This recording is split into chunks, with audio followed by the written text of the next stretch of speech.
6 years old, nagbibenta na ako ng bibingka. 60 pieces yun, piso isa. Yung 45 pesos, i-remit namin. Yung 15 pesos, kita namin. Hindi ko naramdaman yung binatang boss pa. 18 years old, may anak na ako. Pag lumalabang ka sa pangarap, libo-libong dahilan ang bibigay sa'yo para sa'yo.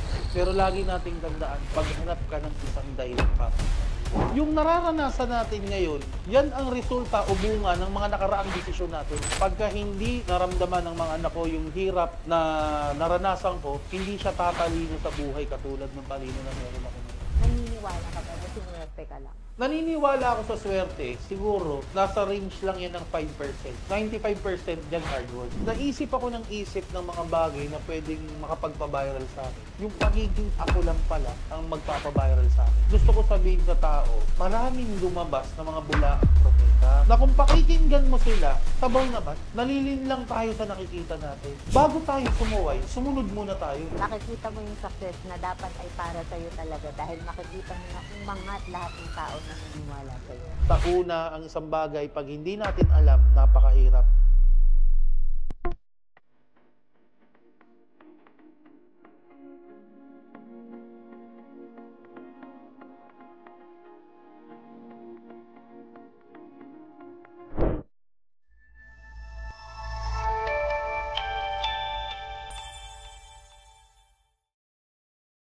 Sino nga ba si Boss Parak bago siya nakilala dito sa social media? Typical na normal na Pilipino. May pangarap, may mga gustong makuha sa buhay. Ikaw ba ay talagang taga-Tondo? Pinanganak talaga ako dito sa Tondo, sa Mary Johnston. Yung iba, akala, pinanganak akong mayaman. Hindi ko porket mataba ako tingnan, mayaman na po kami. Kasi dati po akong kargador sa pier, janitor, security guard, habal-habal. Dati ako nagbibenta ng ulam. Anything na racket na pwedeng makapagdagdag ng income ko, pinapatos ko talaga yun. 6 years old, nagbibenta na ako ng bibingka. Pag iwan mo ng school ID mo, bibigyan ka na ng isang tray na bibingka. 60 pieces yun, piso isa. Yung 45 pesos, i-remit namin. Yung 15 pesos, kita namin yun. Ang binibentahan ko, may negosyo rin. Kaya mabilis ako nakakapagpaubos. 6 years old ka niya na naisip Oo. mo na bentahan yung mga nagnenegosyo para mas mabilis kang kumita. Ang nagturo sa akin noon, nanay ko. Lumaki rin kasi kami sa palengke, yung nanay ko, tindera sa palengke. Sabi niya sa akin, Jay, pagka binentahan mo yung mga bata, mahirapan ka pa, lalo di ka kilala. Ang bentahan mo yung mga kasama nating tindera. O, edi ubos na, kuha na naman ako isa pa. O, edi may 30 pesos na ako. Inabot namin yung Tondo na pag nag-apply ka sa company, i-deny mo na taga-Tondo ka. Kasi tumatak sa tao na ang Tondo magulo. So, yung mga kasama kong iba, dinideny nila. Ako, hindi ko dinideny. May mga ganun talaga dati. Siguro nung panahon nila Asyong Salonga, nila Totoy Golem. Pero ako nung panahon na inabot ko na, hindi na naman ganun magulo. Pero ano yung memory mo na maganda dito sa Tondo? Lahat ng kaalaman na meron ako, mga bagay na naiisip ko kung paano mag-handle ng problema, paano mag-isip ng solusyon, paano makipag-deal sa tao, lahat yan galing ng Tondo. At sino naman ang isang binatang Boss Parak? Hindi ko naramdaman yung binatang boss parak. 18 years old, may anak na ako. Kumbaga maaga akong namulat sa realidad ng buhay na kung may kailangan kang tustusan o sustentuhan, wala kang ibang gagawin kundi kilusan. Sumagi ba sa isip mo, nasusukuan ko na lang to? Madaming beses. Pag lumalabang ka sa pangarap mo, libo-libong dahilan ang bibigay sa'yo para sumuko. Pero lagi nating tandaan, maghanap ka ng isang dahilan para magpatuloy. Tayo magdidikta eh. Kung gumanda buhay mo, congrats, dahil sa'yo yan. Kung sumablay ka, dahil din sa'yo yan. Kasi yung nararanasan natin ngayon, yan ang resulta o bunga ng mga nakaraang desisyon natin. Ngayon, kung alam natin sa sarili natin na may mga sablay na tayo na nararanasan ngayon,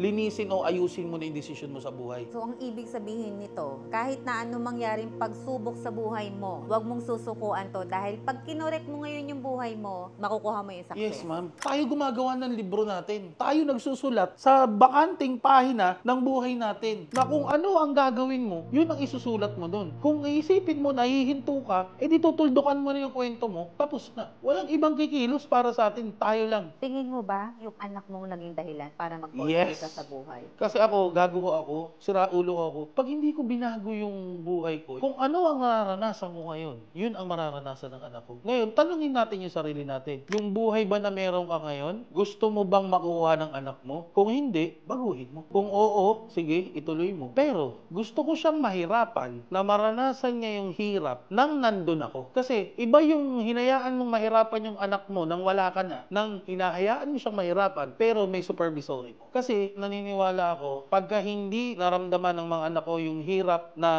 naranasan ko, hindi siya tatalino sa buhay katulad ng talino na meron ako ngayon. At yun na naging susi para maging successful ka. Paano ka napunta dito sa business ng clothing? Way back 2019 ng June, nagkakape ako sa labas. Ngayon, sabi ko, meron akong 10,000 pesos. Saan ko siya dadali? Para maparol ko hanggang lumaki. Okay, sige, t-shirt. Ngayon, anong design? Nakatingin ako sa motor ko na NMAX. E di, subukan ko NMAX design. Saan ako magbibenta? Ginawa ko. Naghanap ako ng NMAX group. Tapos, nagpa-production ako 30 pieces. Kasi yun lang yung kasya sa 10,000 pesos ko. Nung nakuha ko na yung paninda, nagbenta ako. Pinost ko siya ng 8 p.m. hanggang 2 a.m. Pagdating ng 2 a.m., ubos na yung 30 ko. Tapos paggawa ka ulit. Ni-roll ko ulit. Roll, maubos roll. Hanggang dumating sa point na ang binabayaran ko na pinapagawa ko na 1,000 to 2,000 pieces. Yung quality ng ganong price, pangit yung tela. So, ginandahan mo na yung quality. Oo, kaya ginawa ko, naghanap ako ng magandang fabric. Oo, medyo pricey, medyo mahal, pero magugustuhan ng kliyente. At kung mag-release ka ng bagong design, sure ako bibili ulit yun. Nung nare-request na ng tao, gumawa na ako ng page kailangan ng page name. Magpupulis naman ako Tapos clothing. So, yung para clothing, yun yung pangalan na hindi pinag-isipan. So, ibig sabihin, yung palang branding, hindi mo naman kailangan ino-overthink. Ang kailangan lang is madaling tandaan at may ibig sabihin. Nagkakape ka, umiinom ka lang, napatingin ka dun sa motor mo hanggang sa naging isang malaking negosyo niya. Ang tanong ko, naniniwala ka ba na sinuwerte ka lang? Naniniwala ako sa swerte, siguro, nasa range lang yan ng 5%. 95% yan hard work. Yung swerte kasi na tinuturing ko may nakausap ka na ganito, na-connect ka kay ganyan, nabigyan ka ng privilege na ganito, swerte mo. Pero kahit magkaroon ka ng ganong privilege, kung hindi mo kikilusan, hindi yan magkakaroon ng resulta. Ito na, success na ng para. Pero napansin ko kasi, parang pinasok mo na rin kasi yung reaction videos. Oo. Pumapatok sa'yo yung palong-palo talaga. Alam mo ba, ang isang napatunayan ko na 3 taon, ma'am, gumawa ako ng comedy skit, gumawa ako ng prank, gumawa ako ng social experiment. Naisip ako ng isip ng mga bagay na pwedeng makapagpa-viral sa akin. Yung pagiging ako lang pala ang magpapa-viral sa akin. Alam ng lahat ng tao na nakakakilala sa akin na kahit walang camera pag kinausap mo ko, ganun ako sumagot. So, yun ang minahal sa'yo ng tao? Oo, sa akin kasi ma'am, gusto ko talagang magturo. Maraming tao ang kaparehas ng naranasan ko at naranasan nila noong mga panahong walang-wala. Na noong mga time na yun, nung ako nakakaranas nun, ang nasa utak ko, katapusan na ng buhay. Wala ka na magagawa, yan yung tinakda sa'yo. Huwag ka na mag-asam kasi andyan ka na lang talaga. Kasi noong mga panahon na yun, yun yung nasa utak ko. Na gusto ko maging boses sa kanila, na kung yan yung nararanasan nyo, kasi ako, galing ako dyan. So, sa'yo kakapit yung mga tao na pag may pinagdadaanan ako ngayon, alam ko malalampasan ko to kasi nagawa. Galing ako doon na Correct. may makakapanood sa akin na parehas kami ng senaryo ng pinagdadaanan na akala natin wala nang mangyari sa buhay natin. Hindi pala. Na gusto ko sabihin nila sa sarili nila, parehas pala kami ng kalagayan ni Boss Parak. Bakit siya nagawa niya? So, ibig sabihin, kaya ko rin. Itong pinapayo mo sa kanila, lahat ng mga payo na binibigay mo, na-a-apply mo sa sarili mo. Ang tanging pinapayo ko lang is kung ano yung ginagawa ko at ginawa ko. Wala akong ipapayo na hindi ko pa ginagawa o ginawa. Kasi mahirap magturo ng bagay na hindi mo pa naranasan. Pag nag-content ako nung tungkol sa physical health, maniniwala ba sila? Di ba? Kumbaga, kaya nga, ang tanging sasabihin ko lang, ang ituturo ko lang, kung ano yung alam ko na effective sa akin at gumana sa akin at gumagana sa akin. Alam ko naman na parang hindi ka naman nag-gym. Oo. Diba? Mukha bang Pero- nag-gym mo, magsasara yun pag Hindi. pinromote. Ito ang tanong ko, bakit lagi kang nakamedyas? Paliwanag ko sa Ah. akin. Bakit? Yung ano kasi yun, ma'am, yung nakachinelas at medyas, ma'am. Naging trademark ko siya. Kung mapapansin mo katulad ngayon, tingnan mo, hindi ako nakapants. Ayoko talagang nakapantalon. Dahil gusto ko talaga yung komportable ako. Hanggat maaari, ayoko nakasapatos din. Gusto ko kung ano yung suot ko, komportable ako. Ngayon, bakit ko siya kinakarir? Ganon. Kasi naging trademark ko na siya. Nakilala na nila si Boss Parak na ganon. Pag minsan, buti nga ngayon, nagsasapatos na ako kahit papaano Pero bihira mo ako mapagpapantalon. Hindi talaga ako mapagpapantalon. So, hindi ka rin naniniwala na huwag niyong ibase yung pagpapayo ng isang tao sa pananamit niya, So kung paano Ganito niya yan, harap ako. ma'am. Since inopen mo naman yan, kaya nga lumabas yung pera sa kalye. Lumabas yung pagtuturo ko. Kasi gusto ko sabihin sa tao, maraming lumabas na mga bulaang propeta. Magtatago sa napakagandang muka, suit, tindigan, sasakyan, kotse, bahay. Na kung pakikinggan mo sila, sabaw naman. Kumbaga ang sa akin, ma'am, kung bakit yung pera sa kalye, outside, outdoor, may magulo, may naglalabas, may sampay. Kasi nalilin lang tayo sa nakikita natin. Ngayon, ang tinuturo namin is, ito yung mga pwede mong gawin, ganito. Gusto kong sabihin na huwag sila mag-focus sa nakikita nila. Mag-focus kayo sa naririnig nyo. Kasi walang sustansya yung makikita nyo sa akin. Oo. Pangit ako tingnan sa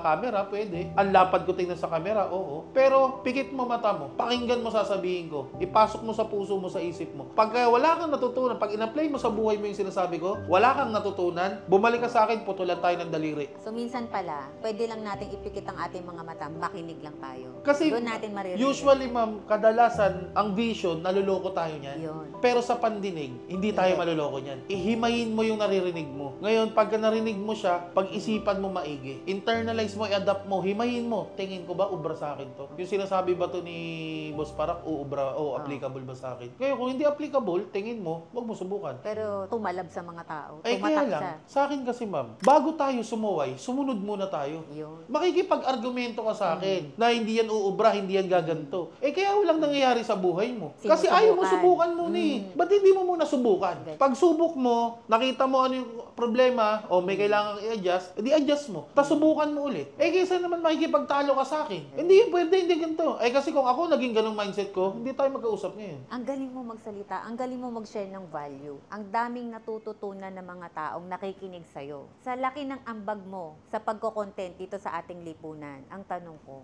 may bala ka bang tumakbo sa darating na eleksyon? Alam mo ma'am, ito honestly speaking, sabihin ko sa'yo, ang daming kumukontak sa akin ng ganyan. Ang dami. Kaya lang ako kasi, intensyon ko na maraming taong tulungan. Pero ang intensyon ko, unahin kung sino mga nakasama ko dati. Saka ang mahirap pa kasi sa ganyan, kahit mabuti yung intention mo, sisirain ka. Di ba? Hahaluan Kumbaga, na lang. hahaluan ka ng ano ngayon. Eh kung gugulo naman yung mindset ko, pag pumasok ako dyan, as maganda naman intensyon ko, okay na po ako. So wala Hindi, kang no? balak pumasok Hindi ngayon? ako papasok dyan. Maybe someday. Someday? Hindi natin Hindi masabi. Bakit? Ang dami ko pa pong responsibilidad sa mga taong tumulong sa akin kung nasaan ako ngayon. Sila siguro ang dapat kong unahin, hindi yung mga tao na hindi ko kasama. May mga tao ako na nakasama ko nung simula, na ako nandito na ako sa status ko na to, na level ko na to. Gusto ko silang mapunta rin dito. Alam mo, mas pure pa yung ano mo eh, yung intention mo eh. Kasi wala kang balak pumasok sa politika, pero gusto mo makatulong sa tao. Doon sa mga tao na nakasama ko nung simula, sila ang uunahin ko. Nagpera sa kalye ka eh. Mm. Diba? Ibig sabihin, tumatata ka sa kanila kahit hindi mo sila kaano-ano. Kahit hindi mo sila nakasama sa journey mo. Ibig sabihin, may puso ka talaga na tumulong sa iba. Makikita mo yung success na dapat ay para sa'yo talaga dahil makikita mo na umangat lahat ng tao na naniwala sa'yo at hindi mo sila binigo. Nakikita ko, nararamdaman ko kung gaano kabuting tao ang isang Boss Parak. At napatunayan ko ngayon ito, ngayong araw na ito. Very memorable sa akin to. Maraming salamat sa pagbigay mo sa amin ng value at yung values na isinishare mo sa mga manonood sa atin. Boss Parak, anong mensahe para sa mga viewers natin? Ayun, message ko sa lahat ng mga viewers natin, nanonood kay Ma'am Christina. Basta sure ako na karamihan ng viewers nyo, ma'am, i-share nyo rin yung mga taong may gustong marating sa buhay. Yan yung mga tao na may pangarap din. Yan yung mga tao na naglo-look up sa atin, na gusto rin nilang maging tayo, yung mga nanonood sa atin. Sa akin, message ko lang sa lahat na lagi nyong isipin na anything na problema ang pinagdadaanan nyo, lagi nyong piliin na magpatuloy. Alisin nyo yung option ng salitang pagsuko kasi hindi magiging dahilan o hindi magiging rason ang pagsuko para makuha natin kung ano yung mga gusto nating mangyari sa buhay. Tandaan nyo guys, pagka pinili nating sumuko, pinili natin huminto, kaya natin yan pinipili, yan kasi yung pinakamadaling gawin. Ang huminto, ang tumigil. Ngayon, mahirap makuha yung plano mo, congrats. Kasi ganun talaga. Ngayon, may problema kang pinagdadaanan kasi ang dami mong bayarin. Congrats, may dahilan ka para lalong, ba't kayo hinto? O ngayon, nahihirapan ka kasi kailangan ng pambayad ng tuition ng kapatid mo, ng ikaw mismo, kailangan mo ng pambayad ng tuition. Congrats, ang dami mong dahilan lalo para hindi huminto. Kaya kung ikaw nanonood sa amin, kay Ma'am Christine, sa akin, na nakakaranas ka ng anything na problema, lagi mong tandaan na hindi mawawala ang problema, nakadepende na lang sa'yo kung paano mo yan i-deal. Lahat ng problema may solusyon. Lahat ng problema, lahat ng hirap may hangganan. Hindi pwedeng habang buhay lang tayo mahirapan. Okay lang mahirapan tayo ng 5 years to 10 years. Kung kada pagtapos naman ng 10 years na yun, doon tayo makakatikim ng ginawa. Lagi niyong expect, guys, sa una, ang isang bagay, pag hindi natin alam, napakahirap. Pero pag nasanay ka ng nahihirapan, yung mga susunod na gagawin mo, hindi mo siya matitake na parang sa una pa lang napakahirap. Tapos sa susunod na gagawin mo, hindi ka naman talaga gumaling eh. Ang nangyari lang, nasanay ka ng nahihirapan, na-endure mo yung pain ng hirap, na hindi mo namamalaya na mahirap pa rin yung pinagdadaanan mo. Kaya lang nasanay ka lang talaga nahihirapan. Kaya nagmumukha siyang dumadali. So, kaya dapat tayo, yakapin niyo yung hirap, yakapin niyo yung problema. Nahihirapan ka, magpasalamat ka. Kasi yung pangit na nararanasan mo sa buhay mo ngayon, pampaganda ng kwento pagdating ng panahon. Let's go! Guys, maraming salamat sa panonood. Alam ko marami kayong natutunan at mas marami pa kayong matutunan sa mga susunod pa nating mga episodes. Sabi nga ni Boss Parak, pag may pagsubok, pag may problema, yakapin natin yan. Dahil dadating ang panahon na itong problema na to, yan ang magpapalakas sa'yo at magbibigay sa'yo ng pag-asa dito sa mundo. Kita-kits, guys!